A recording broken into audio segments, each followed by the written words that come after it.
자, 반갑습니다. 자, 서로 인사합니다. 네, 박수도 한번 칠 거면 치주시고. 네. 유튜브 시청자분들도 대단히 반갑습니다. 유튜브 며칠째 못 올렸어요. 찍은 게 없어서. 오늘은 인식의 체계라는 거 가지고 다양하게 공부 좀 해볼게요. 이렇게. 요 인식의 체계는 먼저 선행돼야 될 게 이렇게 마음의 체계인데 이걸 마음의 고리라고 할게요. 연결고리. 이 마음의 고리를 먼저 적어줘야 돼요. A 버전이 있고 A 마음 버전이 있고 B 마음 버전이 있어요. A는 이런 식으로 정리됩니다. 여러분들이 살아온 경험 혹은 갈로 열고 체험, 그 다음 두 번째가 유전자의 복제입니다. 이렇게 유전자의 복제. 세 번째가 환경적인 조건입니다. 이렇게. 그런데 공부 좀 하는 사람들은, 유튜브 시청자분들은 학자 측면에서 학문, 인문학적인 측면으로 환경적인 요구 조건이라고 해도 상관없어요. 요거는 심리학적 용어거든. 요구 조건이라는 말. B 버전은 이렇습니다. 지성, 감정, 의지. 요게 인식의 체계인데, 이 마음의 고리가, 이 마음이라는 게 정의가 뭐냐면, 여러분들이 헷갈리면 안 됩니다. 마음은 원래 생각과 느낌이에요. 이렇게 느낌인데 디테일하게 쪼개버리니까, 세부적으로 들어가 보니까 이렇게 A 버전, B 버전은 두 가지 버전으로 나눌 수 있어요. 근데 오늘 하는 건 인식의 체계는 요 버전이에요. B의 지성의 체계인데, 요거는 정의가 이렇게 사물에 대한 인식이에요. 이렇게 대한 인식. 그래서 요 인식을 갖고 여기로 끌고 나온 거예요. 인식의 체계. 그래서 여러분들의 알매 영역, 알매 고리, 즉 여러분들 안에 알고리즘, 메커니즘 안에 어떤 인문학적 텍스트가 인식의 체계로 들어가 있는지 여러분들이 하나씩 둘씩 잘 비교 분석해 보면 될 것 같아요. 요거는 A 버전은 요 마음편입니다. 요렇게. B 버전도 요것도 마음편이고. 마음을 디테일하게 쪼개버리면 여러분들의 체험과 경험, 즉 체험하지 않은 건 여러분 마음속에 등록이 되질 않아요. 기록도 안 되고 보관도 안 되고. 그래서 여러분 경험을 통해서 체험한 것, 그리고 아버지의, 엄마의 유전자적 기질, 성향 이런 것들이 복제된 거. 예를 들면 건강론으로 들어가면 아버지가 당뇨가 있으면 자제분들도 당뇨가 있을 확률이 매우 높습니다. 이런 걸 유전자의 복제. 아빠 성격이 급하면 무인기질처럼 굉장히 아들이나 딸도 성격이 급할 확률이 매우 높아요. 유전자의 복제니까. 그리고 환경적인 요구 조건은 극단적인 표현으로 폭력이 난무하고 폭언이 난무하는 집안에서 자라면 사춘기 때 ADHD나 그 다음에 사이코패스일 확률이 매우 높아요. 그런데 이미 노출돼 버렸기 때문에. 그래서 그들의 파동 자체는 찢어지고 조각나고 갈라지기 시작해요. 그래서 이런 환경적인 요구 조건 안에 형성되는 마음자리는 자 자체가 갈갈이 찢어지고 조각이 나버려요. 아주 말랑말랑해서 사회성을 띠는 게 아니라 사회성 저하로 드러나요. 요거 마찬가지로 요거를 배제해 볼게요. 마음은 이것을 떠날 수가 없는데 요걸 싹 다 젖히고 여러분들이 알미라는 영역을 배제하고 마음을 논할 수는 없어요. 여러분이 본 것, 들은 것, 말한 것, 맛본 것 위에는 어떤 것도 논할 게 없어요.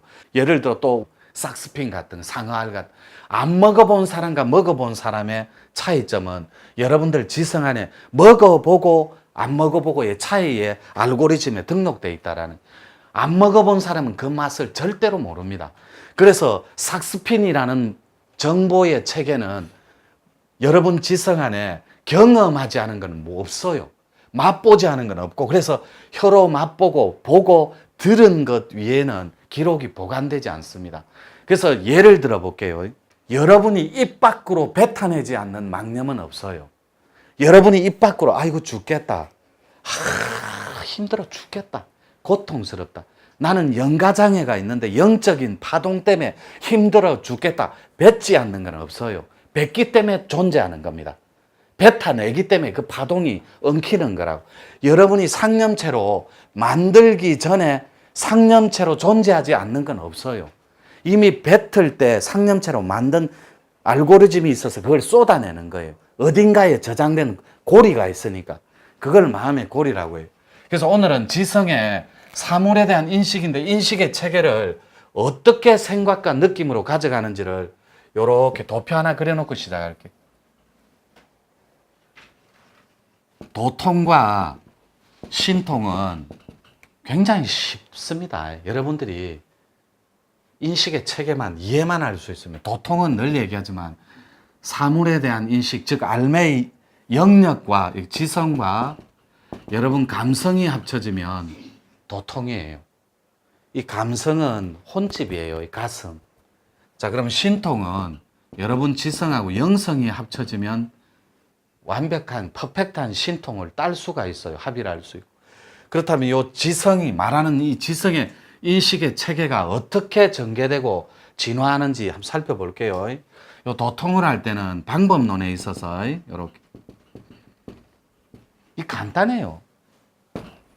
이렇게 나만 없어져 버리면 된다니까, 도통은. 그런데 이 나가 어떤 알고리즘에 엉켜 있냐고, 어떻게 얽혀 있는지 하나씩 살펴볼게요. 여러분 의식 속에, 마음 속에, 생각 속에, 의식은 생각의 두목이니까 의식의 뿌리가 생각이에요. 그러니까 요 생각을 포함한 의식의 체계 안에 어떤 알고리즘이 가짜로 엉켜 있느냐고. 그 다음에 의식 다음에는 뭐가 있어요? 무의식이 있습니다. 요 사이에는 감정의 고리가 있어요. 여기 무의식이 있고 그 밑에 제로점이 있어요. 바닥. 요걸 바닥이라 그래요. 제로점. 요걸 넘어가야 완벽한 무입니다. 이게 도통이라고. 근데 도통은 우리가 일반적으로 요렇게 제로점까지 사이클이 떨어지는 걸 도통이라고 그래요. 여러분 의식자리, 마음자리, 생각자리가 제로점까지, 바닥까지 공의 개념을 부수고 들어가는 거. 들어간다 표현, 합의를 한다 표현, 이것도 잘못된 거예요. 도통 학문 측면에서는, 인문학적 측면에서는 들어간다가 맞아요. 근데 도통학적 측면에서는 된다더라, 합의를 해서 들어간다더라, 이거는 잘못됐어요. 요 자리는 오고 가는 자리가 될 수 없습니다. 요대로기 때문에. 자, 요때 무의 자리를 들어가기 앞서서 바닥인데 이거는 완전함이에요. 자신을 완전히 없어진 자기, 상이 끊어진 무상의 자리.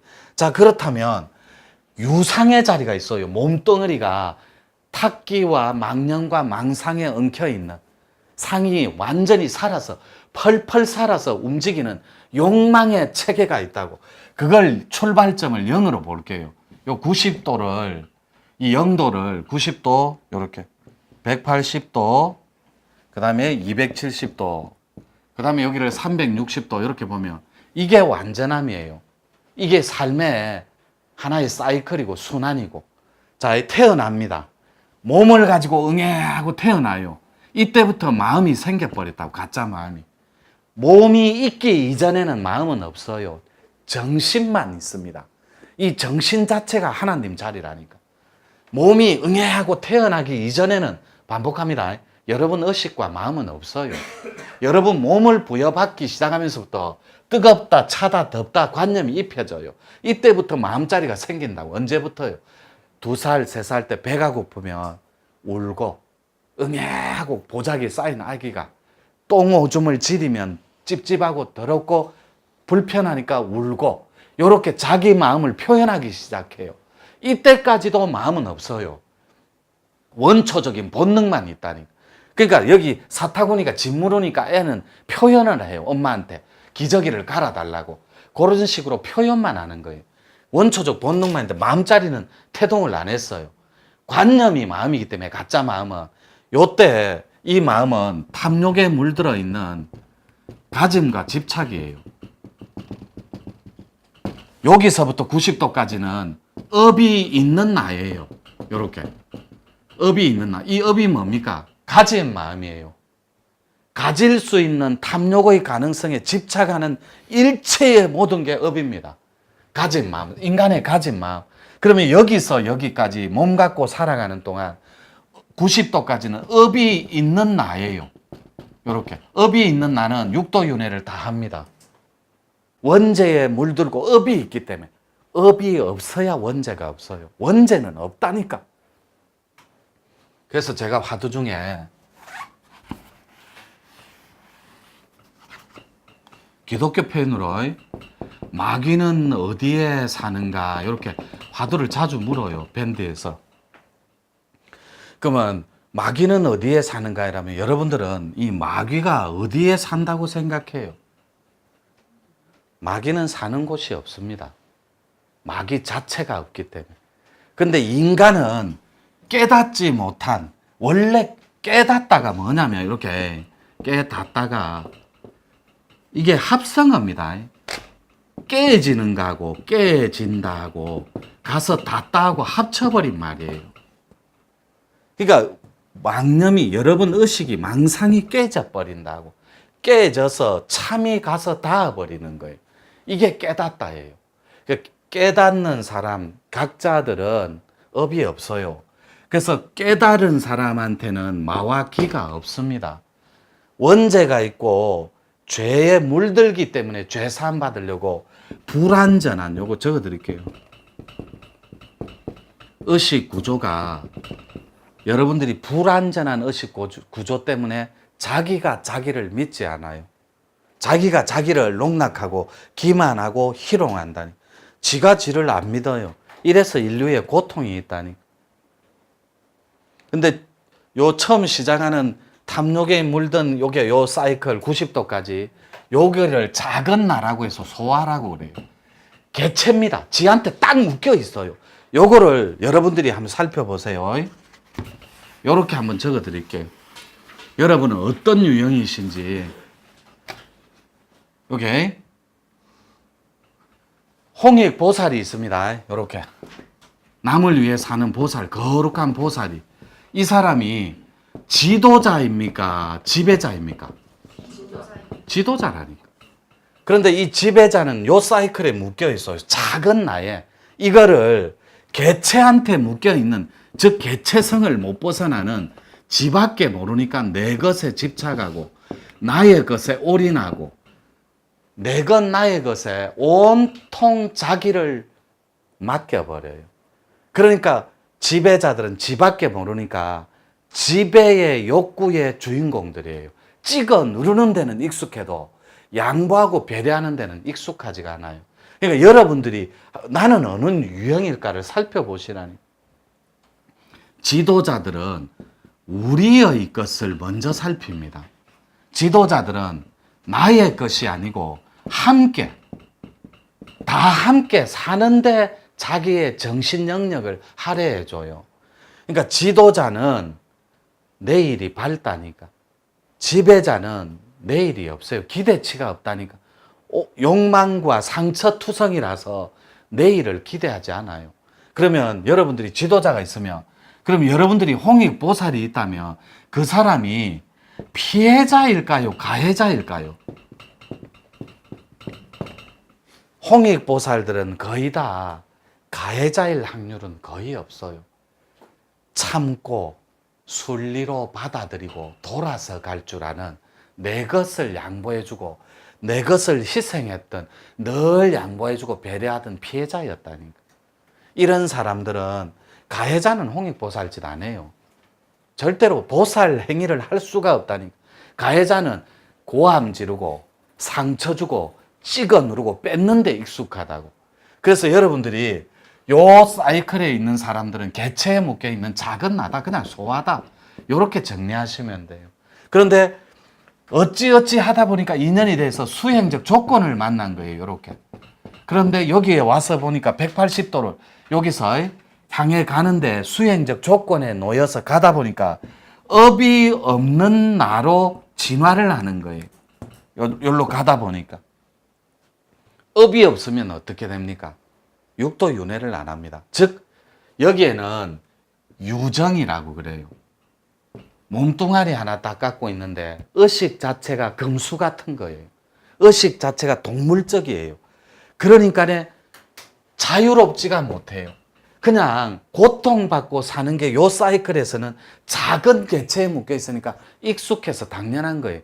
고통받는 게 너무 익숙하고 편한 거예요. 그리고 죽어서 다음 세상에 갈 것도 육도윤회조차도 고민 안 해요. 당연히 자기는 그 알고리즘에 의해서 육도윤회에 놓여서 또 고통의 이 사바세계를 또 올 게 뻔하니까 그런 체계를 고민해 본 적이 없다고, 요 소화는. 그런데 여기에 있는 거는 중간의 나라고 그래요. 이거를 중생이라고 그럽니다. 이게 열로 확장해서 참나로 나아갈수록 있는데 그냥 요쪽으로 가려고 해요. 소화 쪽으로. 그래서 각까 막까 그 삶의 중간의 삶의 기로에 놓여 있다고 해서 중생산삼다고 그래요. 여기는 요것만 넘어가 버리면 업이 없는 거예요. 그래서 상이 없어서 무상의 주인공이 돼야 되는데, 무상의 주인공은 반드시 무엇, 말 없어라. 진리에는 말해 있지 않습니다. 불림문자. 말 없어라. 무엇? 무상. 침묵을 근본으로 한 자가 상을 끊을 수 있습니다. 들어갑니다. 아까 무식, 제로점까지 들어가듯이. 그 다음에 완전한 무아예요. 무아 다음에는 다시 전체를 위해 사는 대화로 다시 난다.